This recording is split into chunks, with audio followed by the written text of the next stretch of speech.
रहा, श्री शिवाय नमस्तुभ्यम निकलता रहा, तो समझ लो कि पूरा गांव एक ना एक दिन प्रसाद जरूर बनेगा और उनके मुख से श्री शिवाय नमस्तुभ्यम जरूर, उनके मुख से भगवत स्मरण जरूर।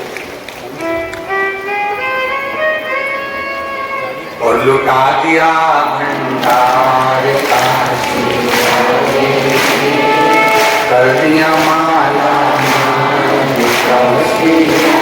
ये भक्ति के बल को हमें बढ़ाना है। भक्ति के बल को हम जितना बढ़ाएंगे, हम कहीं ये विचार कई लोगों के मन में आ जाता है, हम फिर कहेंगे कि मानव का शरीर बड़ा कीमती शरीर है, इसको ये तंबाकू गुटखा से या गंदा गटर के पानी से या मदिरा के पानी से इस शरीर को खराब मत करो। तुम्हारी 50 लाख की गाड़ी में गटर का पानी डालकर चलाओगे तो गाड़ी कोई चलेगी क्या? उसी तरह ये करोड़ों का शरीर भगवान ने दिया, एक एक किडनी 10-10, 20-20 लाख की दे दी, लीवर 25 लाख का दे दिया, आंखें लाखों की दे दी, कान लाखों के दे दिया, हाथ पैर लाखों के दे दिए। जरा विचार तो करो, ओरिजिनल चीज जब शरीर की चली जाती है और हॉस्पिटल में डुप्लीकेट घुटना डलता है तो कितना चलता है? कोई काम का रहता है? वो असली चीज भगवान ने तुमको देकर भेजा है। और इस गाड़ी की कीमत को समझ लो, इस शरीर की कीमत को समझ लो, तो व्यसन से दूर रहो।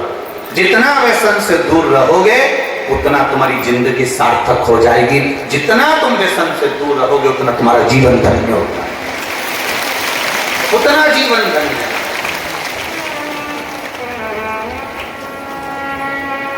भजन का बल बढ़ाओ, भजन का। एक बच्चे को एक डॉक्टर ने कह दिया कि इसका ऑपरेशन होगा, तो बच्चा 3 साल का, गुरुजी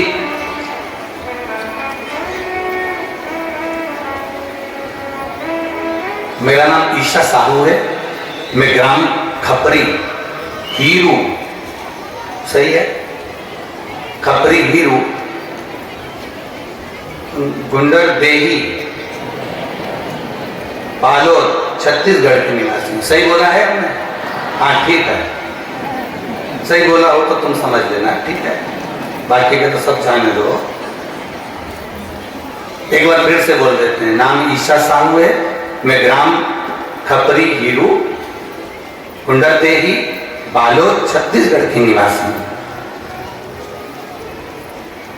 गुरुदेव कहीं बैठी हो तो हाथ हिला सकती है। गुरुदेव मेरा 3 साल का बेटा है, जन्म से ही उसके शरीर में एक प्रॉब्लम हो गई और यूरिन वाले स्थान पर उसको तकलीफ हो गई। जितने डॉक्टरों को दिखाया है जन्म से, वो 3 साल का हो गया गुरुदेव, पर ठीक नहीं हो पाया। हर डॉक्टर का कहना था इसका ऑपरेशन होगा। हम भी विचार में पड़ गए कि ऑपरेशन कैसे कराएं, छोटा सा बच्चा है। दिन चलते गए, आज बेटा 3 साल का हो गया। किसी ने कहा कि टीवी पर कथा आती है, आप शिव महापुराण की कथा सुनो। उस कथा को सुनना चालू करा। बच्चे के हाथ में छोटा सा लोटा पकड़ाकर मंदिर ले जाते, मंदिर में जल चढ़ाते, जल चढ़ा के बच्चे को आचमन करा देते। पशुपति व्रत भी मैंने उसके लिए करना प्रारंभ करा, पर बेटा ठीक नहीं हुआ गुरुदेव। अब क्या करें? फिर घबरा गए।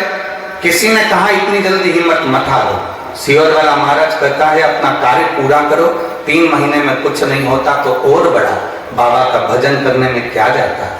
अब तो बच्चा भी जिद करने लगा, मम्मी शिव मंदिर चलो। शंकर के मंदिर में छोटा सा लोटा लेकर बच्चे से जल चढ़वाती, पानी पिलवाती और फिर वापिस एक बार पशुपति व्रत करा।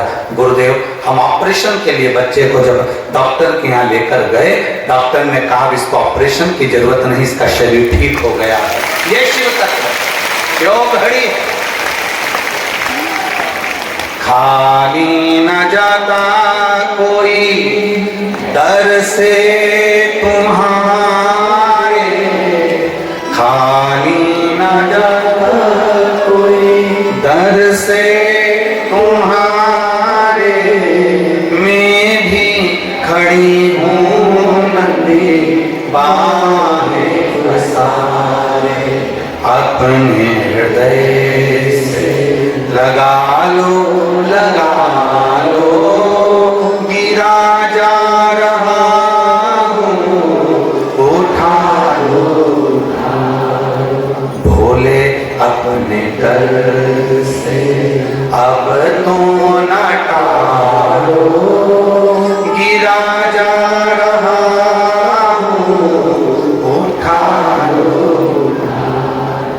शिव आराधना में जो रम गया, थोड़ा समय लग सकता है, थोड़ा दुख अगर भारी है कटने में समय लग सकता है, पर आप अपने विश्वास को डिगने मत दो, आप अपने भरोसे को टूटने मत दो। आपका अगर भरोसा नहीं टूटा, आपका अगर विश्वास नहीं छूटा, तो समझ लो कि मेरा महादेव तुम्हारे साथ कदम से कदम मिलाकर चल रहा है। मेरा शिव आपके साथ है, हर पल, हर घड़ी, हर क्षण मेरा महादेव तुम्हारे साथ में है।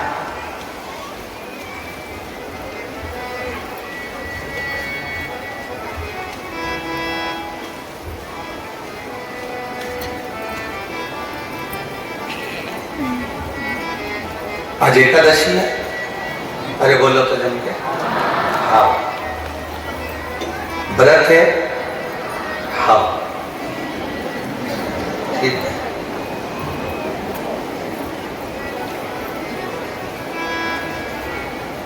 बहुत सारे लोग हैं, कई लोगों को हमारी बात बुरी भी लग जाए, कोई भरोसा नहीं, और लग जाए तो लग जाए। आग लगे बस्ती में, लग जाए तो लग जाए। कई लोग हैं गूगल पे सर्च कर रहे हैं, कई लोग हैं यूट्यूब पे सर्च कर रहे हैं, कई लोग हैं फेसबुक पे सर्च कर रहे हैं।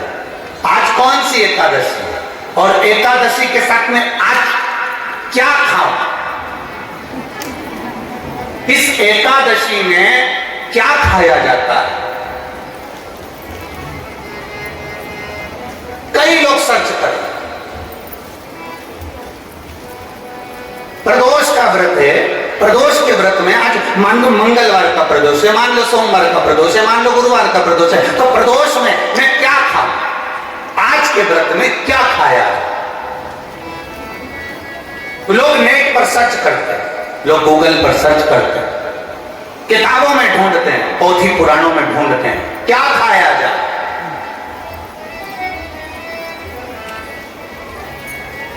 हम क्या खाएं जिससे भगवान हमारे व्रत को स्वीकार करे और हमारे व्रत को स्वीकार करे और हमें दर्शन दे। हम क्या खाएं, हमारा तो केवल इतना सा निवेदन है, किसी भोले व्यक्ति का, किसी गरीब व्यक्ति का धन मत खाओ, लाट मत खाओ, उसका पैसा मत खाओ।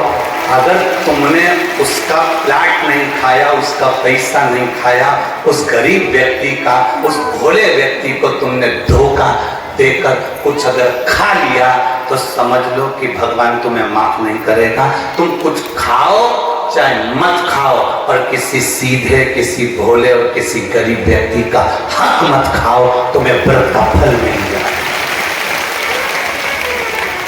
तुम्हें व्रत का फल प्राप्त हो जाएगा। हम क्या खाएं कि हमें व्रत का फल मिल जाए। हम दिन भर भूखे रहें, व्रत कर भी लें और किसी गरीब व्यक्ति का हम धन खा जाएं, किसी को हम अपशब्द कह दें, ताने दे दें, गाली दे दें, आड़ा टेढ़ा कर दें, और किसी का पड़ा हुआ जरा सा मोबाइल उठाकर खा गए, किसी का थोड़ा सा सामान उठाकर रख लिया, तो ये इससे कभी परमात्मा प्रसन्न हुआ है क्या? बोलो रे जीजियां छत्तीसगढ़ वालियों, दिल से बोलो जरा, भगवान प्रसन्न हो जाएगा क्या? नहीं। तुम दिन भर के भूखे हो और तुम क्रोध कर रहे हो, तुम दिन भर के भूखे हो और चिड़चिड़ कर रहे हो, तुम दिन भर के भूखे हो और तुम गलत काम कर रहे हो, और सोचो कि भगवान आज मेरा व्रत है, भगवान मुझ पर प्रसन्न हो जाए। भगवान कहते हैं मैं इससे प्रसन्न नहीं होता। प्रसन्नता के लिए तुम क्या खा रहे हो मुझे उससे मतलब नहीं। भगवान तुम्हारे ये नहीं देखेगा कि तुमने व्रत में क्या खाया था, क्या नहीं खाया था। भगवान तो ये देखेगा कि जिस दिन तेरा व्रत था तूने किसी गरीब का दिल तो नहीं दुखाया था। बस परमात्मा ये, भगवान केवल इतना देखेगा कि तुमने, भगवान ये नहीं देखेगा कि सावन महीने में जो एकादशी पड़ी थी उसमें इसने क्या खाया था, हिसाब लगा क्या क्या खाया था। तो तुम्हारा हिसाब थोड़ी ना लगाया जाएगा कि साबूदाने की खिचड़ी खाई थी, कि बगर खाया था, कि पूड़ी खाई थी, कि वेफर्स खाया था, कि तुमने ये खाया, कि खीर बना के खाई। भगवान ये हिसाब नहीं देखेगा। भगवान ये देखेगा कि इसकी एकादशी का व्रत था, इसका प्रदोष का व्रत था, इसका सोमवार का व्रत था, इसका शिवरात्रि का व्रत था, इसका सोमवार की अष्टमी का व्रत था, इसने किसी का दिल दुखाया था कि नहीं दुखाया था।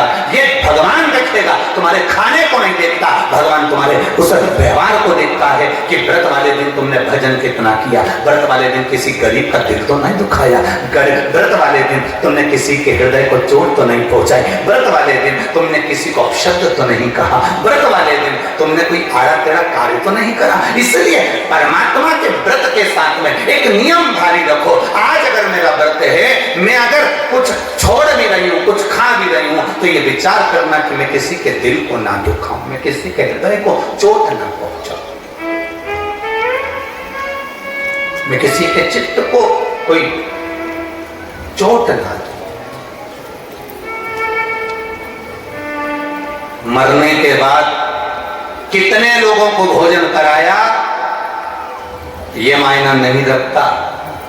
मरने के बाद तुम कितने लोगों को भोजन कराए ये मायना नहीं रखता। मायना ये रखता है कि तुम जिंदा जी कितने लोगों को भोजन कराए, भोजन